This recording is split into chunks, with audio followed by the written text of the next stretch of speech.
دهشتگر و وحشتگر نیستیم، ما افراطی نیستیم. ما میخوایم عامل به کلام الله و بنده مسلمان و مؤمن و با ایمان از دنیا بریم. آیا رسول الله صلی الله علیه و سلم در غزوه بنی قریظه با یهود چی رفتار کرد؟ چرا انقدر انسانها را از در شمشیر بیرون کرد؟ محمد رسول الله، محمد فرستاده الله است و کسی که به نبوت و به جهاد و به دعوت و به توحید رسول الله ایمان نداره اون کافر بین المللی است. با این کس شک و شبه نداره. بخونه 1000 سال نماز بخونه، بگه 1000 سال کلمه بگه 1000 میلیون دلار انفاق بکنه، باید زندگی 23 ساله رسول الله ایمان داشته باشه. والذین معه اشداء علی الکفار، اصحاب رسول الله تاجیک و ترکمن و ازبک و پشتون، شافعی و مالکی و حنبلی، تبلیغی و وهابی و سلفی نام نداشتند. اصحاب رسول الله بین خود تشدد نداشتند. آنهایی که قلب و گوش حنظله را بیرون کردند، آنهایی که آتش ها را آهنا را داغ کردند، بر فرج سمیه ها چسباندند، آنهایی که به شکم بلال ها شلاق زدند، آنهایی که امام ابو حنیفه ها را به زندان به شهادت رساندند، آنهایی که امام محمد حنبل ها را به زندان به شهادت رساندند، آنهایی که شیخ الاسلام ابن تیمیه را به زندان به شهادت رساندند. پیروان همون مکتب خبیث و پلید امروز منتظر قربانی یک دست دعوتگرا و علما و حقگویان حتمی انتظار میکشند. اما این تنصر الله ینصرکم و یثبت اقدامکم، یقینا الله که آتش را بر جان ابراهیم گلستان کرد اون از خدایی خود استفا نکرده. الله که دریا را بر پیش روی موسی سرک ساخت از قدرتش استفا نکرده. الله که اسماعیل ناظر کارد حفاظت کرد اون از رب از ایلا بودن خود استفا نکرده. الله با همه مسلمین هست. الله با کیست؟ با همه مسلمین. دشمنی به کلام الله، دشمنی بر منهج رسول الله، دشمنی بر آیات حجاب و قتال و قصاص، دشمنی بر حزب و گروه و تنظیم نیست، دشمنی بر الله متعال جل و شانه.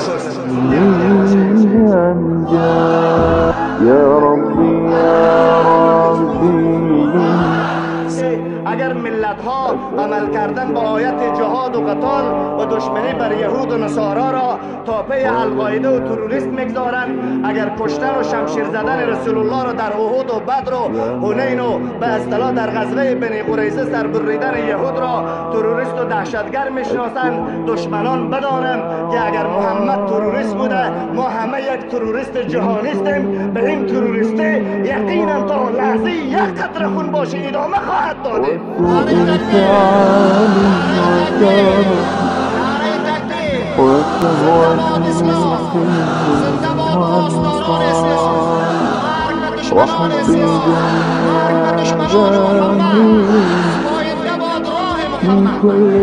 جدال نمیخواهیم، ما امنیت و صلح در پرتو قرآن. ما مخالف پلیس و اردو، مخالف نظام، مخالف پارلمان و تانگ و تیاره نیستیم. ما مخالف قانون کفری هستیم. مخالف چیستیم امت؟ ما حکومت میخواهیم، پلیس میخواهیم، تشکیلات میخواهیم، نظام میخواهیم، اصلاحات میخواهیم، قانون اسلامی میخواهیم. زنده باد دین مقدس اسلام، مرگ بر امریکا، مرگ بر امریکا، نعره تکبیر، نعره تکبیر، زنده باد دین مقدس اسلام. اگر کسی بیاید بگوید الله گفته زن را سنگسار کن، این سنگسار افراد است و این در دین نیست، این تشدد و بنیادگرایی است. اگر الله را افراطی بخواند و رسول الله را افراطی بخواند و صحابه را افراطی بخواند، الله و رسول این انسان را از دایره بهشت و دین و ایمان و عقیده و بندگی خود رخصت نموده است. اگر تمام علما و دانشمندان جهان فتوای بهشت رفتن و فتوای مؤمن بودن بر بدن، الله ای را کافر جاپانی معرفی کرده است. چرا که مخالفت به یک حرف و به یک آیت قرآن صراحتا انسان را از ایمان خارج می کند. اما این فرمول را پیشتر اهل علم می داند در ایمان به کفر فیصدی نیست که گاهی وقت اعتراض سر قرآن کرد. من باید اسنادی را پیش کرد که در قانونهای امروزه موجود نیست. اون اسناد به قانون اساسی الله آمده است. قل بالله و آیاته و رسوله کنتم تستهزئون.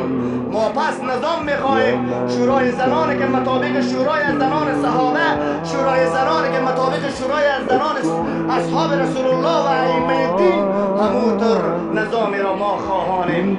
و به عبارت دیگر ما دکتر و انجینر و دکتر و ماستر و فیلسوف میخواهیم، با اینکه حق و حقوق قرآن کریم و حق و حقوق رسول الله صلی الله علیه و سلم باید اصلاح شود. وحبي دنيا ذميم من كل